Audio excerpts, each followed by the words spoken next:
it's your girl Layla. Welcome back to my channel. So today I wanted to do a video about the people that you should have left in 2017. It's still the first week when I'm filming this video of 2018, and I want to tell you guys about the things that I've learned in 2017. If you haven't already, I would love it if you would click that subscribe button below. I upload every Sunday and Wednesday.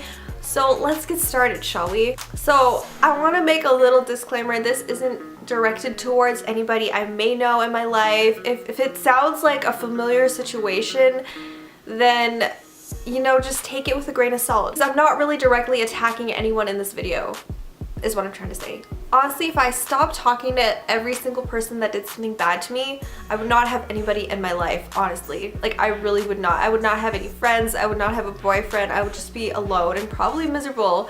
So sometimes you gotta forgive and forget, but not really forget. Anyways, the people that you should have left in 2017, first ones, people that are flaky. Okay, so we all have that one friend that's like super flaky and that you invite somewhere to do something with you and then they cancel on you last minute. You have a full face of makeup on, you're waiting for them, you're texting them like, hey, are you ready yet? Are you on your way? Like, what are we doing? And they either don't text you back, forget to tell you that they made other plans with other people, or actually canceling on you. Honestly, like, sometimes things happen. Sometimes shit happens. Sometimes, you know, you have like an emergency you need to attend to, or sometimes, you know, I understand. Like, sometimes you have car trouble. If you're flaking on me every single time we decide to hang out, then that's not cool and that's not being a good friend. So number two, people that only talk to you if they need a favor. Okay? I hate those type of people, okay? And you need to get them out of your life ASAP, okay? So I'm talking about, you know, people, for example, that don't have a car and only talk to you when they want to ride somewhere. What? Honestly, I didn't drive until I was around 21. Whenever I wanted to hang out with my friends, I would have to either take the bus, and sometimes I would be like 2 hours late, but I would still get there on my own or ask my parents to give me a ride somewhere. So not even just that. You know, if you want like a favor, if you want me to do something for you, that's the only reason why you're talking to me in the first place. You need to let them go, okay? Number three, people that get into relationships. Okay, this is especially true for girls, I find. I don't know about guys. I never had a lot of guy friends in my life that got into relationships when we were friends. We were always like single or whatever, so I don't know how this works, but usually it's girls in my life that are my friends and that get into relationships and then forget about me. And I know that a lot of people can relate to that because this has happened to me multiple times, okay? So you have a friend that gets into a relationship and that completely stops talking to you, or will reply to you after like a week and be like, hey, I'm sorry, I totally didn't get your message. I was in the shower washing my hair. Like, for 2 weeks? What? So those people that get into relationships and literally stop talking to you are not worth your time. And then when they break up with their boyfriend, they come back into your life and they're like, hey, I need you, blah, blah, blah. And then you're like, what do? I want to be a good friend. I want to be there for you. But honestly, where were you for the past like year and a half? Where were you for the past 6 months? Like, I think that if you get into relationships, there should always be some sort of balance. Like, I'm not with my man 24/7 because we don't live in the same city, but even if we did live in the same city, I think we would drive each other crazy if we were with each other 24/7. I think you need that time to be with your friends. You need that time to hang out with other people.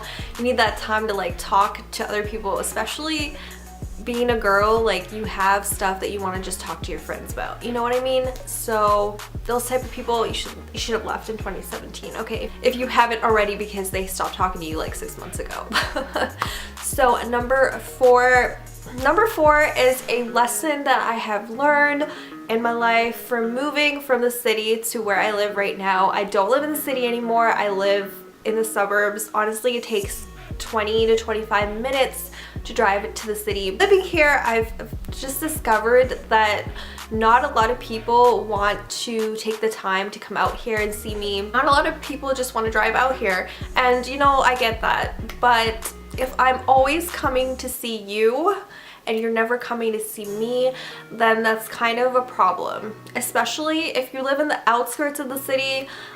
I live like 10 minutes away from the outskirts of the city, so you could literally say, let's meet at this place, and I would be there in like 10 minutes, right? So honestly, it's people just not making an effort. If I'm making all the effort to come and see you, then that's kind of just a little bit much, you know what I mean? I need equal.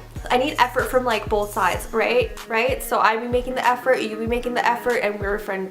Then we have a friendship or relationship, whatever the case may be. It's number 5, people that don't make time for you. So if you are constantly texting somebody or calling them or asking them to hang out with you and they don't make the same amount of effort as you, and you're always texting them first, you're always calling them first, like, hey, do you want to do this? Hey, do you want to do this? And they're kind of like, okay, they show up sometimes, you guys make plans sometimes, but you are the one that's making all the plans, then that's kind of a problem as well, because again, it's not equal on both sides. You're kind of doing all the work in that friendship / relationship. So yeah. Number 6, okay, those people that friends that never ask you to hang out with them. Why are they your friends in the first place? Honestly, like, answer that question for me. So you have friends that hang out and that used to hang out with you, and then you see it on their Snapchat, Instagram, Facebook statuses. If you're part of like a Facebook group chat and then they all make plans and fail to include you, are they really your friends or what? So that is pretty much it for people that I think you should have left in 2017, girl, if you haven't already. So I get how people can do this sometimes, but if it's like an ongoing thing, or if it's the same person with all 6 of these points, girl, you need to let that person go. You need to let that person out of your life. You need to stop talking to them because they sound like a terrible person. I'm definitely sure there's other people that you should let go in your life, like people that are shady, people that are two-faced, etc. But you know, those are more common sense. These ones are kind of like signs. So that's pretty much it for my video. I hope you guys enjoyed, and I will see you in my next one. Bye, everyone. That's true. That right. She sippin' one wet and yeah, I swear I get her wetter. My Louboutins news on my bottoms days.